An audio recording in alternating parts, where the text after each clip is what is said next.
তো বন্ধুরা, এখনই আমি অ্যামাজন প্রাইমে দ্য রিটার্ন অফ রাজমহল নামের একটি তামিল হরর কমেডি মুভি দেখলাম, যেটা সন্তোষ পি জয়কুমার পরিচালনা করেছেন। এই ফিল্মটা বেশিরভাগই কমেডি, তাও একটু অ্যাডাল্ট টাইপের কমেডি।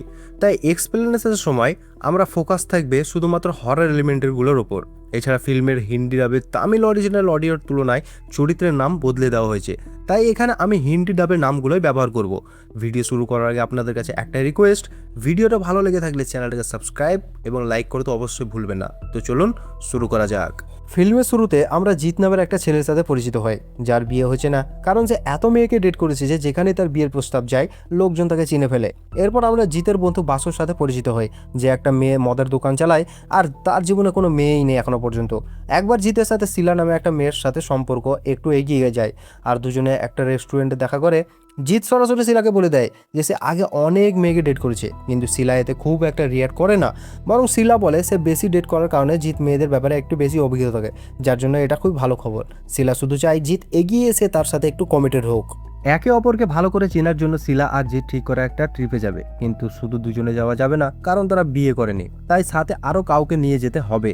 জিৎ তখন বাসুকে জিজ্ঞাসা করে, আর বাসু বলে সে তার নতুন গার্লফ্রেন্ডকে নিয়ে আসবে। বাসুর গার্লফ্রেন্ড কিভাবে হলো? বাসুর দোকানে ক্যাবা নামে একটা মেয়ে দারুণ স্টাইলে মদ কিনতে এসেছিল, আর বাসু তার প্রেমে পড়ে যায়। সে ক্যাবাকে প্রপোজ করে, আর ক্যাবাও কোনোভাবে রাজি হয়ে যায়, যদি স্পষ্টত সে বাসুকে বেশি আগ্রহী দিত না। এখন টুইস্ট হলো, ক্যাবা আগে জিতের এক্স ছিল, আর জিতই ক্যাবার সাথে ব্রেকআপ করেছিল, কারণ ক্যাবা সব সময় মাতাল হয়ে তার সুযোগ নিতে চাইতো। যাই হোক, বাসু ক্যাবাকে ট্রিপে যেতে রাজি করানোর চেষ্টা করেছিল, আর ক্যাবা প্রথমে না করলেও যখন সে জানতে পারে যে ট্রিপে তার এক্স জিতও যাচ্ছে, তখন সে রাজি হয়ে যায়। সে ভেবেছিল যে সেখানে গিয়ে সে জিতকে আবার পটাবে। তো চারজনই ব্যাংকক যায়, যেখানে তারা জিতের চাচার বাংলোয় উঠবে ঠিক বলে কথা হয়। বাংলোর বাইরে একটা সাইনবোর্ড লাগানো ছিল, পুরুষদের প্রবেশ নিষেধ এখানে, কিন্তু জিৎ আর বাসু এটাকে পাত্তাই দিল না।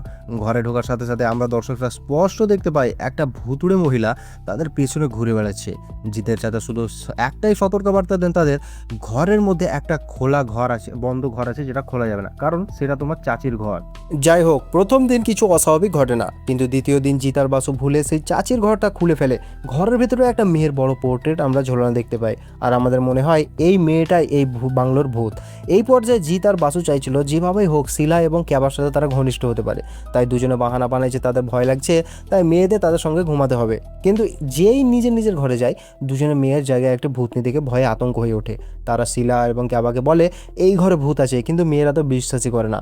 পরের রাতে ভূতনি জিতকে একটু জ্বালাতন করে। তারপর গভীর রাতে যখন জিৎ আর বাসু মদ খাচ্ছিল, ভূতনি বারবার একটা ডাব্বা ফেলে দিচ্ছিল। ডাব্বা থেকে পাউডার পড়লে তারা পাউডারে ভূতনির পায়ে ছাপও দেখতে পায়। এটা দেখে তারা পুরো ঘরে পাউডার ছিটিয়ে দেয়, যাতে ভূতনি এলে পায়ের ছাপ দেখে তারা মেয়েদেরকে প্রমাণ করতে পারে যে এই বাড়িতে একটা ভূত আছে। একটু পরে সত্যি পাউডারের পায়ে ছাপ দেখা যায়, সেটা ধরে তারা একটা ঘরে ঢুকে দেখে ভেতরে চাচা আছেন। অন্ধকারে বুঝতে না পেরে তারা চাচাকেই পিটিয়ে বসে। শিলা আর ক্যাবা ভাবতেই থাকে এই ঘরে আর ভূত নেই। উল্টো শিলা জিতের উপর রেগে যায়, কারণ সে বাচ্চামো ব্যবহার করছিল। এরপরই সবাই নিজের নিজের কাজে ব্যস্ত হয়ে পড়ে। ক্যাবা গোসল ঘরে, বাসু বিছানায়, শিলা রান্নাঘরে, জিৎ ও ঘরে। ঠিক এই মুহূর্তে ভূতনি একে একে সবাইকে ভয় দেখায়, আর এইবার মেয়েরাও বিশ্বাস করে যে সত্যি এই ঘরে ভূত আছে। চারজনই পালাতে যায়। মেয়েরা বাইরে বেরিয়ে যেতে পারে, কিন্তু ছেলেরা গেট পার করতে পারে না। মনে হয় কোনো বৈদ্যুতিক শক্তি তাদের বাইরে যেতে বাধা দিচ্ছে। তখন ভূতনি আসার বলে এতদিন ধরে সে এই বাংলো জিৎ আর বাসুর মতো একটা ভার্জিন ছেলেদের অপেক্ষা করছিল। ভূতনি জানায় বিয়ের দিন যজ্ঞের আগুনে বেশি ঘি পড়ে যাওয়ার কারণে সে পুরো মারা গিয়েছিল। লাভ ম্যারেজ হচ্ছিল তার, তবুও যাকে সে বিয়ে করতে চেয়েছিল সে 13 দিনের মাথায় অন্য মেয়েকে বিয়ে করে নেয়। তখন থেকে ভূতনি বিয়ে করার জন্য ছটফট করছে, আর তার জন্য একজন ভার্জিন বর দরকার। অর্থাৎ জিৎ বা বাসুর মধ্যে একজনকে কয়েকদিনের মধ্যে তার বর হতে হবেই, নইলে দুজনকে সে শেষ করে দিবে। সবচেয়ে বড় সমস্যা হলো যে ভূতনিকে বিয়ে করবে, সে সুহাগ রাতের পরে নিজেও মারা যাবে আর ভূত হয়ে যাবে, যাতে সে সারা জীবন ভূতনির সাথে ভূত হয়ে থাকতে পারে। এটা শুনে জিৎ আর বাসু ভয়ে কাঁপতে থাকে। পরের সকালে দুজনে সিদ্ধান্ত নেয় ভূতনিকে বিয়ের লোভ দেখিয়ে তাদের কাজ করিয়ে নেবে, এবং তাকে দেখতে সে ভয়ও পাবে না। এরপর একটা মজার মন্টাজ আমরা দেখতে পাই। তারা ভূতনিকে তাদের ভিডিওতে ফিচার করতে বলে, সোফাতে ঝুলন্ত দোলনা বানাতে বলে, ইত্যাদি ইত্যাদি। বাসু এখনও বলে যে ভূতনিকে কোনো পুরোহিত বিয়ে দেবে না, আর সে দেখতেও খারাপ। এটা শুনে ভূতনির মন খুবই খারাপ হয়ে যায়, আর সে একটা সুন্দরী মেয়ের রূপ নিয়ে আসে। এই মেয়েকে দেখে বাসু ও জিৎ দুজনে মুগ্ধ হয়ে যায়, বুঝতেই পারে না এটা সেই ভূতনি। ঠিক তখনই শিলা আর ক্যাবা ফিরে আসে, সাথে ভূত তাড়ানোর জন্য একদম পুরোহিত আর একজন নানকে নিয়ে আসে। পুরোহিত ও নানের নাম ছিল জ্যাক আর জিল। আমরা দর্শকরা স্পষ্ট জানতে পারি জিল ও নানের পোশাক পরেছিল আসলে একটা ছেলে, মানে জিল যে নানের পোশাকটা পরেছিল সে আসলে একটা ছেলে ছিল। আসলে জ্যাক আর জিল কোনো আসল পুরোহিত বা নান ছিল না, তারা আসলে একটা চোর ছিল। আর এই ঘরে এসেও চুরি করার পরিকল্পনা করেছিল। তারা চুরির পরিকল্পনায় তারা জিত, বাসু, শিলা আর ক্যাবাকে বলে চারজনই ঘরে ঢুকে দরজা বন্ধ করে থাকো, যতই আওয়াজ হোক দরজা খোলো না, কারণ বাইরে তারা ভূত তাড়াবে। সবাই সেটা মেনে নেয়। এরপর জ্যাক আর জিল চুরি শুরু করে, কিন্তু ভূতনি তাদের উপর হামলা করে বসে, দুজনকে খুব জ্বালায়। দুজনে চিৎকার করে, কিন্তু জিতরা দরজা খোলে না, কারণ জ্যাকরাই বলেছিল তো তারা যেমন দরজা না খুলতে।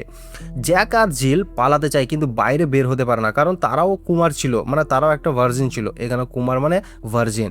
এখন যদি ভাবো জিত কেন কুমার হিসেবে গণ্য হলো, তাহলে বলি জিতের অনেক সম্পর্ক থাকলেও সে আসলে ভার্জিনই ছিল। যাই হোক, শেষমেশ জ্যাক আর জিল মিলে সেই ঘরের দরজা ধাক্কা দেয়, জিত দরজাটা খোলে।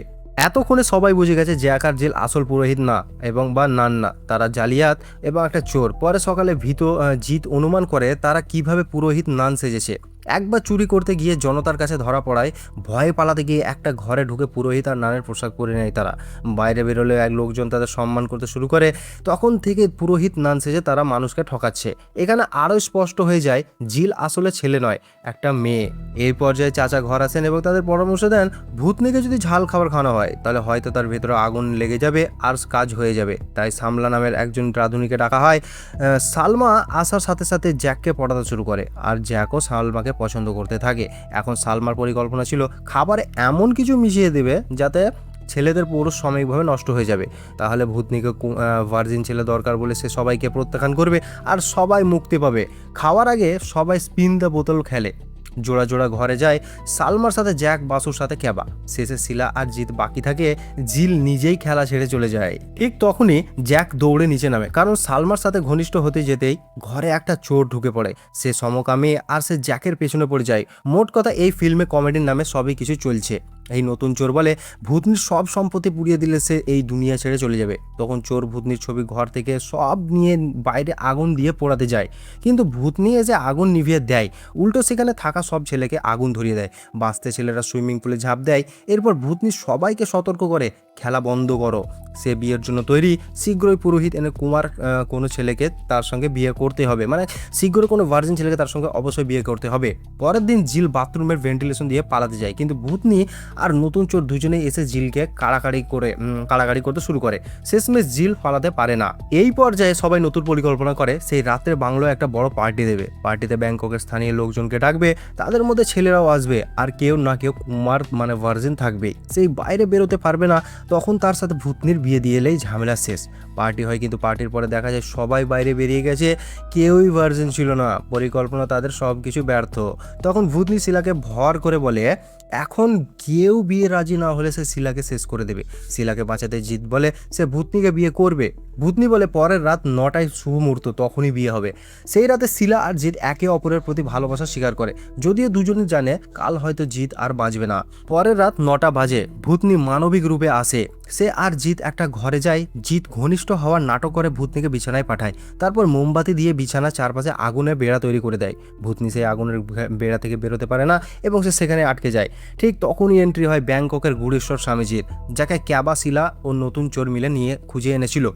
গুড়েশ্বর স্বামীজি বলেন এই আগুনের ঘেরে ভূতনি মাত্র 15 মিনিট থাকবে, আর যেহেতু ভূতনির কুমার ও বা একটা ভার্জিন দরকার, তাই এখানে যারা কুমার আছে তাদের কাছে মাত্র 15 মিনিট সময় আছে। মানে এখানে বুঝেই নাও যে তারা এখানে 15 মিনিট সময় আছে কি করতে হবে। তখনই সবাই যার যার সঙ্গীর সাথে সে রুমের ভিতরে চলে যায়। শিলার সাথে জিত, ক্যাবার সাথে বাসু, সালমার সাথে জ্যাক, আর ঝিল যায় গুড়েশ্বর স্বামীজির এক সহকর্মীর সাথে। নতুন চোর বলে সে কি ভার্জিন না? হ্যাঁ। পরবর্তী 15 মিনিটের মধ্যে আর কেউই ভার্জিন থাকে না, ফলে ভূতনি ছাই হয়ে শেষ হয়ে যায় আর ফিল্ম এখানেই শেষ হয়ে যায়। তো বন্ধুরা, এই ছিল দ্য রিটার্ন অফ রাজমহল ফিল্মের গল্প। ফিল্মটা আসলে প্রায় হরর নাই বললেই চলে, বরং একটা অ্যাডাল্ট কমেডি। ইন্টারনেটে একটা মজার দৃশ্য রিলস দেখে মনে হয়েছিল ফিল্মটা বেশ ভালো হবে, কিন্তু সত্যি কথা বলতে গেলে ফিল্মটা বেশ ক্রিঞ্চি এবং হতাশাজনক ছিল। তাই একদম সংক্ষেপে এক্সপ্লেনেশন করলাম। শুধু হরর এলিমেন্টের উপর ফোকাস রেখে এই ফিল্ম নিয়ে যদি থিওরি বানানোর চেষ্টা করা যায় তো নিজের মাথার উপর অত্যাচার করার মতো। তাই চেষ্টা এবং সেটাও আমি করলাম না। রিলস দেখে মনে হয়েছিল মুভিটা বেশ ভালো হবে, কিন্তু রিলস দেখে ভালো মনে হয়েছিল, কিন্তু যা হওয়ার হয়েছে। যাই হোক, ফিল্ম যতই বাজে হোক, এক্সপ্লেনেশনটা আশা করি আপনাদের ভালো লেগেছে। ভালো লাগলে ভিডিওটা লাইক এবং শেয়ার অবশ্যই করুন। ততক্ষণ দেখা হবে নেক্সট এপিসোডে।